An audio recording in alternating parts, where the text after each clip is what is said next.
Lo dijo en la primera hora.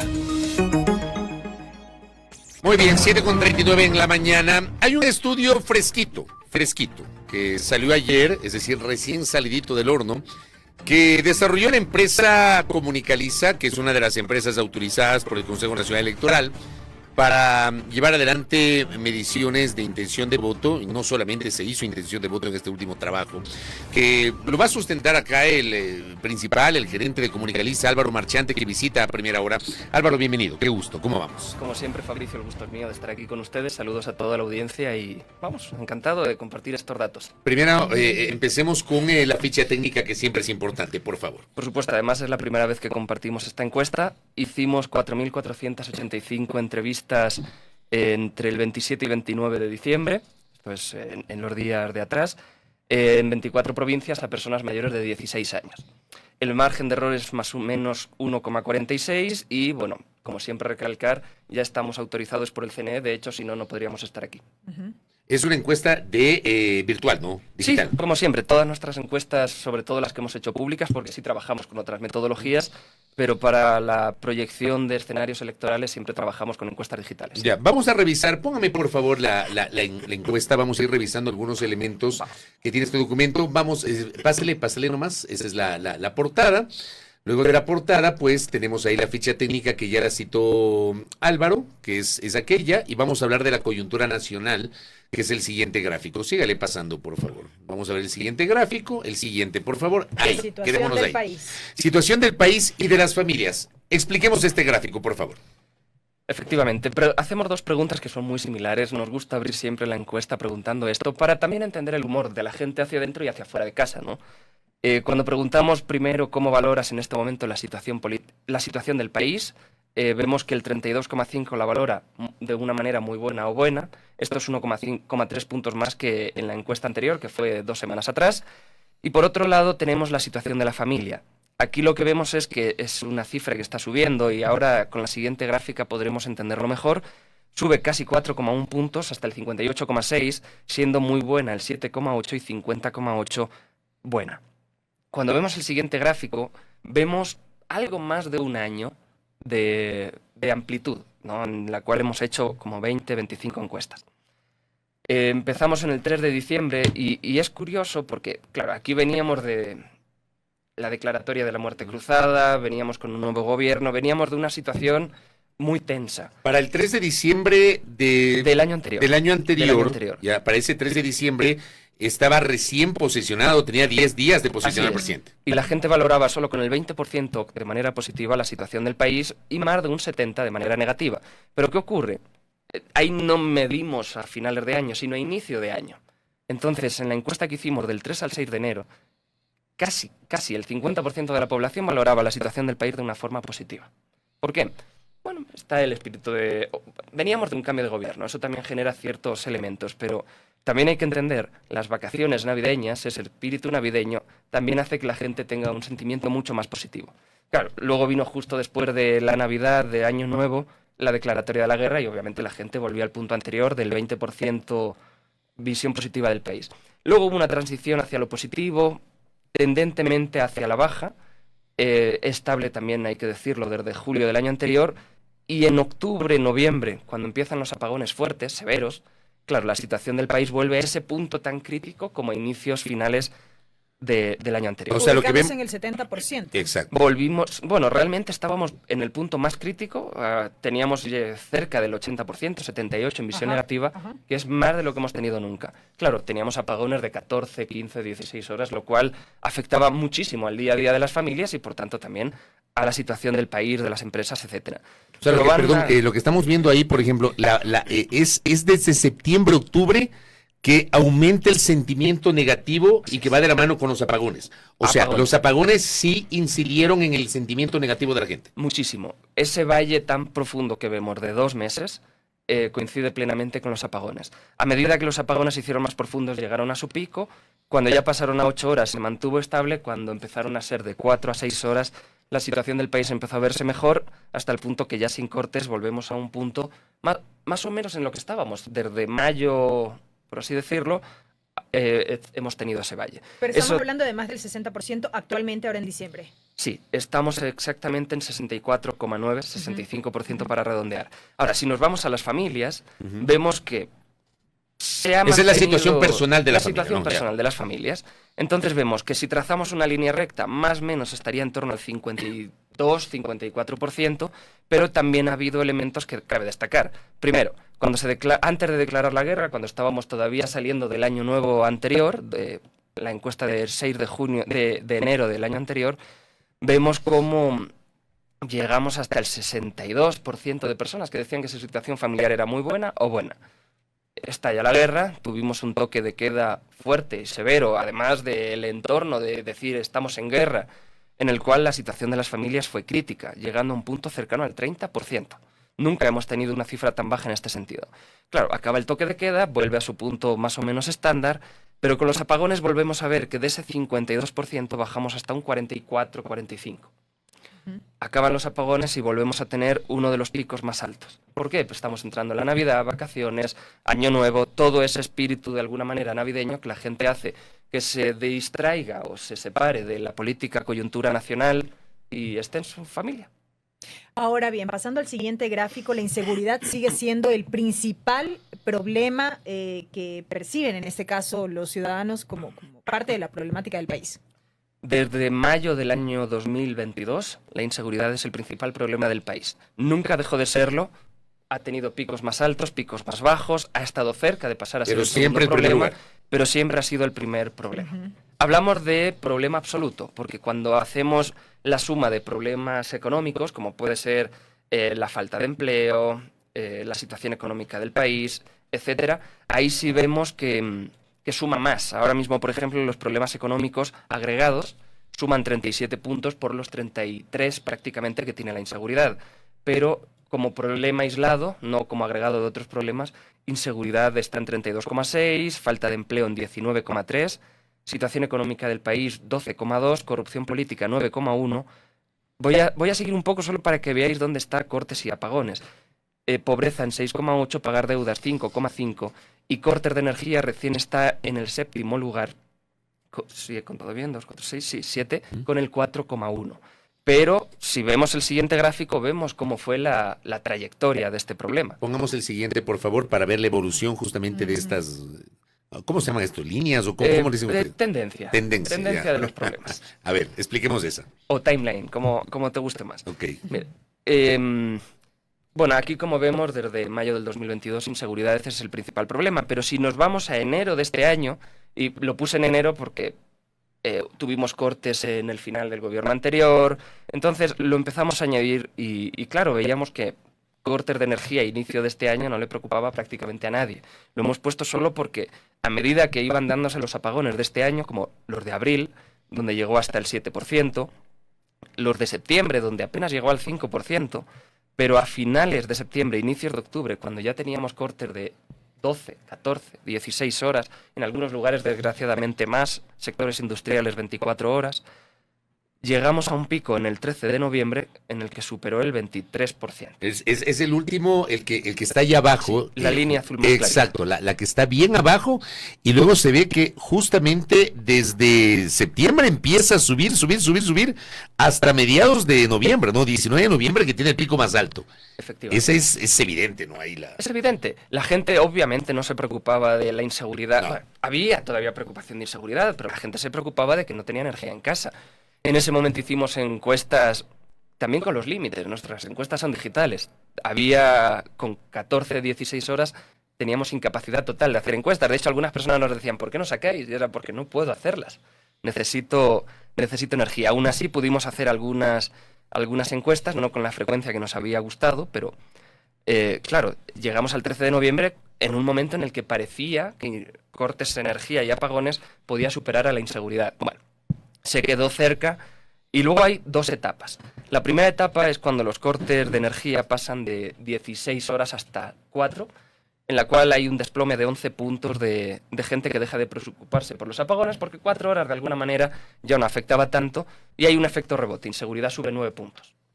Y luego con la siguiente caída de los apagones, que en esta ocasión cae 5 5 puntos, vemos cómo son la falta de empleo la que sube 5 puntos. Entonces, la primera etapa de caída de los apagones se va a inseguridad, la segunda se va con los problemas económicos. Correcto. Pusieron también en consideración la valoración a actores políticos, pero dos puntualmente, Daniel Noboa y Luisa González. Antes de aterrizar en el análisis de las cifras, ¿por qué únicamente a 2 de finalmente 16 candidatos a la presidencia de la República y por qué no ampliar un poco más el espectro? En algún momento sí medimos a más gente, luego también consideramos que lo que más interés genera son estos 2 candidatos, entonces lo que hacemos público sí que, vamos a decir, buscamos también el interés general y sobre todo medir 16 personas en una encuesta es muy difícil. Entonces, para que nadie se enfade y digan por qué mides a 2 de estos 14 restantes, entonces hacemos solo público lo que ahora mismo estaría de alguna manera dominando el debate en cuanto a quién puede ser el próximo presidente. ¿Cuál es la valoración del presidente Noboa? Y de ahí vamos a la valoración de Luisa González. Empecemos con el presidente Daniel Noboa. Daniel Noboa en este momento tiene una aprobación sumando muy bien y bien de 53,7, subiendo 2,7 puntos respecto de la encuesta anterior. Hablamos de la valoración, que no es intención de voto. No ya, es ya vamos a ver la así intención de voto. Pero esta es valoración del presidente. ¿Qué significa la valoración del presidente? Hay varias formas de medir. Hay gente que mide, por un lado, cómo apruebas o desapruebas al presidente. Hay otras encuestadoras que miden la credibilidad, otras valoraciones específicas. Nosotros descubrimos, bueno, creo que no somos los únicos, que son elementos que correlacionan mucho. Si una persona valora bien a un candidato, creerá en su palabra y creerá que está capacitado. Entonces nosotros buscamos la forma de hacer una pregunta en la cual integramos todos los elementos. Entonces es cómo valoras a esta persona. Si midiéramos credibilidad, estaría una correlación de prácticamente 98-99%. Correlación es cuánto una variable explica la otra o cuánto con una pregunta podríamos explicar o entender de la otra. Entonces, sí que hacemos una pregunta que quizás la hacemos de una manera distinta a otras encuestadoras, pero sobre todo ya tenemos una trayectoria y una tendencia en la cual, por ejemplo, de Daniel Noboa, en la campaña anterior empezamos a medirle cuando empezó a tener cierto impacto en la campaña electoral, entonces pues ya tenemos también toda la trayectoria. No podemos cambiar la forma de preguntar esto. Estamos haciendo algunas encuestas académicas. Obviamente la encuesta académica tiene otros criterios, también un formulario mucho más complejo y extenso. Entonces, claro, ahí se pueden hacer preguntas, por ejemplo, de 0 a 10, pero creemos que la simplicidad que da bien, mal, con los conceptos también de muy bien y muy mal, es suficiente. También hay formas de poner el regular. Es una distorsión que le introduciríamos a este cuestionario porque ya tenemos la trayectoria. Entonces, añadir el regular sí puede ser explicativo, pero sí que también te cambiaría. Y sobre todo el regular siempre te preguntan, ¿esto está bien o está mal? Entonces, aquí en Ecuador vimos que la costumbre era preguntar con esta escala de 4, no la de 5, 7 o 10. Entonces nos mantuvimos con esta escala. Esta valoración que ustedes presentan hoy del presidente Noboa, y vamos a ver la de Luisa González, la valoración, no intención de voto. ¿Se mantiene? ¿Es más baja? ¿Es más alta si hacemos la comparación con los meses anteriores? Si hacemos una comparación, ya que estamos a fin de año, desde la primera encuesta que hicimos, la primera encuesta que hicimos, por ejemplo, fue justo antes de declarar la guerra. Venía de la luna de miel, que estaba subiendo, declarando la guerra, el presidente llegó hasta el 82% de aprobación, una cifra muy difícil de sostener y muy basada en coyuntura, luna de miel y declaratoria de guerra. A raíz de eso viene la subida, bueno, el anuncio de la subida del IVA, que fue lo que empezó a hacer que el presidente empezase a caer, y también ya empezaron ciertas contiendas políticas desde la presidencia y hacia la presidencia. En abril empiezan los primeros apagones, ahí tiene, por ejemplo, una caída de 10 puntos, ya empieza a situarse por debajo del 60%, cifra que no ha vuelto a conseguir. Con el colapso energético que se da en junio vuelve a tener otra caída, prácticamente de manera consecutiva cae 9 puntos más. Con la entrada Durán consigue subir ligeramente, entonces ya se acercaba al 50, consigue llegar hasta el 55 de vuelta, y ahí se mantiene estable hasta el 15 de septiembre, momento en el que con los apagones de hasta 14 horas bajó hasta el 46%. Esa no es la cifra más baja, la cifra más baja es el 44% que consigue el 19 de noviembre, y a raíz de eso, que fue también el peor momento de los apagones, comienza a subir de manera ininterrumpida, se ha recuperado casi en 9 puntos también, pero todavía está lejos de cifras como el 60%. Ahora mismo está, como decíamos, en 54, redondeando decimales, pero no sabemos si va a seguir subiendo o se mantendrá estable, ¿no? Esto no es tan fácil de prever porque estamos en una coyuntura muy cambiante. Por un lado, ahora está lloviendo, entonces parece que vamos a tener energía, pero sí que el fin de los cortes le hizo subir. La valoración de Luisa González. Luisa González en este momento tiene una aprobación de casi el 40%, 39,9%, sube 1,1 punto respecto de la encuesta anterior y 33,3% de negativo, sumando mal y muy mal, solo sube 0,3 respecto de la encuesta anterior.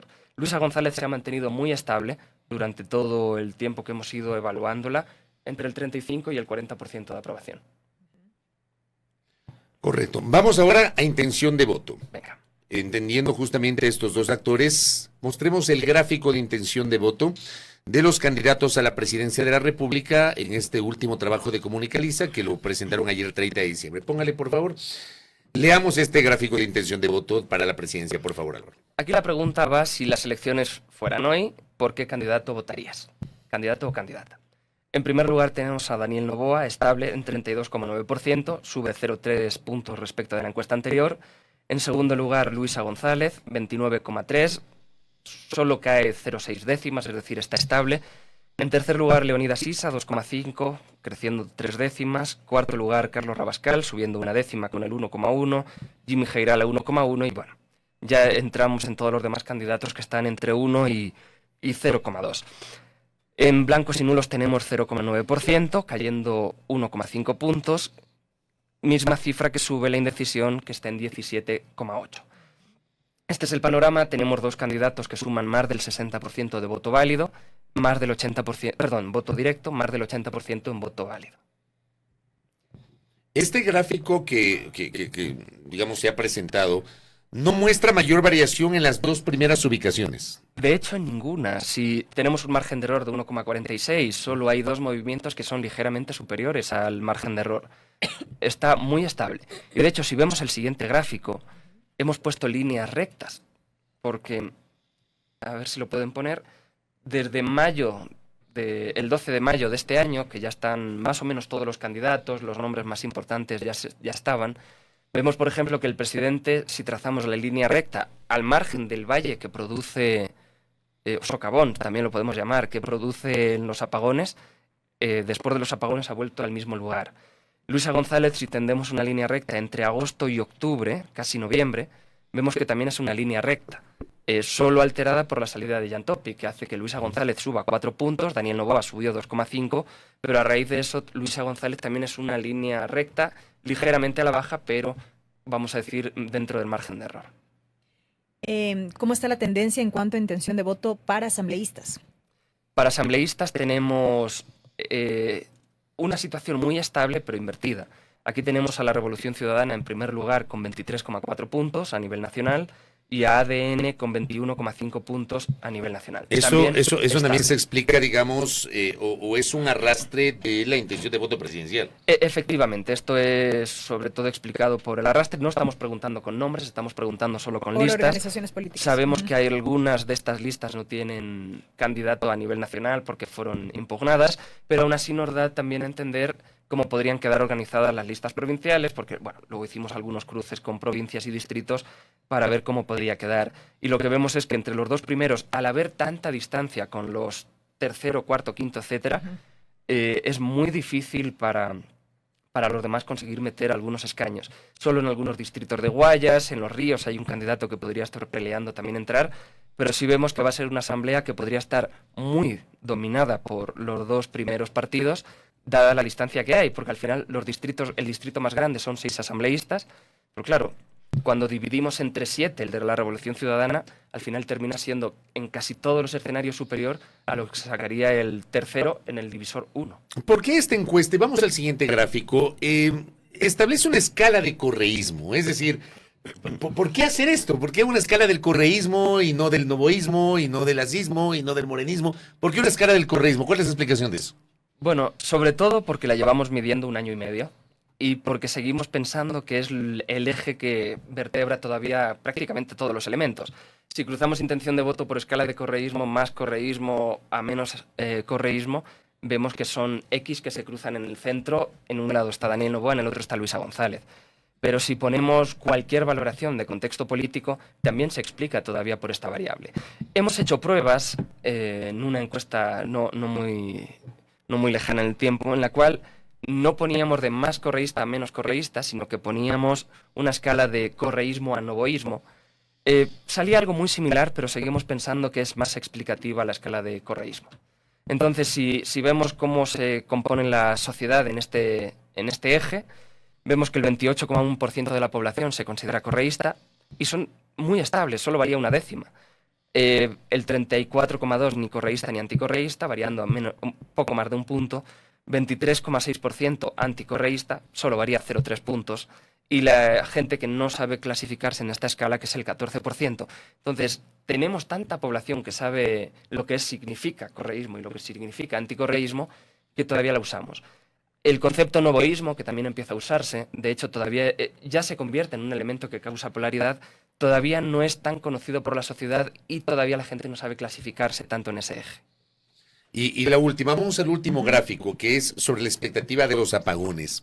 Ustedes preguntan, ¿crees que en los próximos meses volverá a haber apagones? Y me encuentro allí con casi el 46% que no sabe, pero de aquel porcentaje que sí se pronuncia un sí o un no, hay un sentimiento mayoritario de que sí creen que va a haber apagones. Claro. Leamos ese gráfico. Sí, hicimos algunas preguntas sobre tema apagones. Esta nos pareció la más pertinente para compartir. Primero también porque la hicimos justo con el final de los apagones. Le preguntábamos a la gente si creía o no que iba a haber apagones en los próximos meses. Y claro, lo que vemos es que el 34,3% cree en la actualidad que volverá a haber apagones, una cifra 5,6 puntos menor a la que tuvimos hace 15 días, porque ya la gente empieza a ver que hay elementos, bien sea por la acción del gobierno, bien sea por condiciones climáticas. La gente que cree que no va a haber apagones apenas sube, solo sube 0,6 puntos hasta el 20%, y la cifra que la gente que tiene dudas es el 45,7. Entonces, está más pasando ahora mismo la gente que no pasa del sí al no, la gente pasa del sí al no lo sé. Bueno, es un paso intermedio, ¿no? Esto es como cuando apruebas, desapruebas, a veces pasas por no sé valorarle, ¿no? Ahora bien, y para ir cerrando, Álvaro, ¿cómo se explica el hecho de que desde hace 15 días tenemos una situación muy compleja por la desaparición de los niños? Hay un cuestionamiento, digamos, si uno revisa las redes, si uno conversa incluso con la gente, uno se encuentra que es el tema que está dominando en este momento y hay muchos cuestionamientos a lo que ha ocurrido con los niños. ¿Eso no le ha afectado al presidente? Al menos no se ve en esta medición.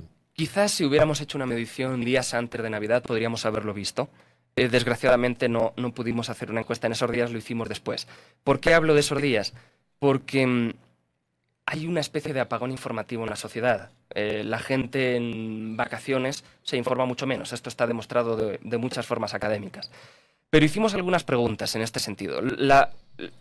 Vamos a decir, primero hicimos preguntas de materia de seguridad para ver si la gente había tenido una afectación y luego, por otro lado, preguntamos por las Malvinas. La primera pregunta que le hicimos a la gente en este sentido es si cree que los militares deben seguir en las calles, ¿no? Antes de preguntar nada del contexto para no sesgar, y veíamos que el 77% de la población decía sí creemos que los militares deben seguir en las calles y solo el 12% hablaba de que deben volver a los cuarteles. Claro, luego hacíamos una pregunta de si han escuchado el tema de las Malvinas y casi el 80% dice sí, escuché hablar del tema de las Malvinas. Entonces estamos hablando de una cifra muy alta. Luego sobre el manejo sí hay un sentimiento crítico, pero también hay muchas dudas. Hablo de preguntas con más del 45% de personas que no saben responder. Entonces, todavía hay muchas dudas. La gente no se va a informar durante estos días. También vimos, por ejemplo, y esto lo puede hacer cualquier persona, cuál era el nivel de atención de las Malvinas, buscando solo en Guayaquil, porque si buscáramos en Argentina probablemente saldría otro dato, pero buscando Malvinas en Ecuador en Google Trends y poniéndolo a un mes. Entonces, por ejemplo, veíamos como el día 24-25 alcanzaba un pico muy alto y a partir del día 26, momento en el cual la gente entra en un contexto distinto, no pasaba a ser un tema que no generase interés, pero sí que caía prácticamente a un 85%.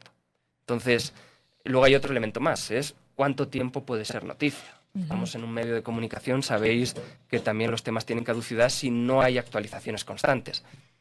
Se está diciendo que entre un mes y 3 meses hasta que acabe la pericia, Desgraciadamente, no hay más viejo que periódico de ayer. El tema seguirá en sociedad, porque se ha politizado, también hay que decirlo, pero ya no tiene tanto interés como tuvo el 24 y 25 de diciembre. Álvaro, brevemente, para concluir, un oyente le dice: hay que ser bien iluso para confiar en encuestas digitales. Señores, existen los bots más conocidos como trolls. Esto un poco genera desconfianza en la ciudadanía. Nosotros trabajamos con bases de datos, hacemos envíos a gente que ya está registrada en nuestra base de datos y solo la gente registrada en nuestra base de datos es guardada como respuesta. Y Fabricio me conoce desde el año 2021, si no me equivoco, en la cual decíamos cosas tan locas haciendo encuestas digitales como que Yacu y Lasso estaban en empate técnico, como que Javier Herbas llegaba al 16, o en la campaña anterior creo que fui el único que decía que Noboa pasaba segunda vuelta. Esto con la misma metodología. Hay gente que me dice: hemos cambiado nuestra metodología. Nosotros decimos: nosotros no la hemos cambiado, seguimos haciendo lo mismo y esperamos tener el mismo acierto que tuvimos en los dos procesos previos. Correcto. Álvaro, gracias por compartir esta encuesta, que es una encuesta fresquita, ¿no?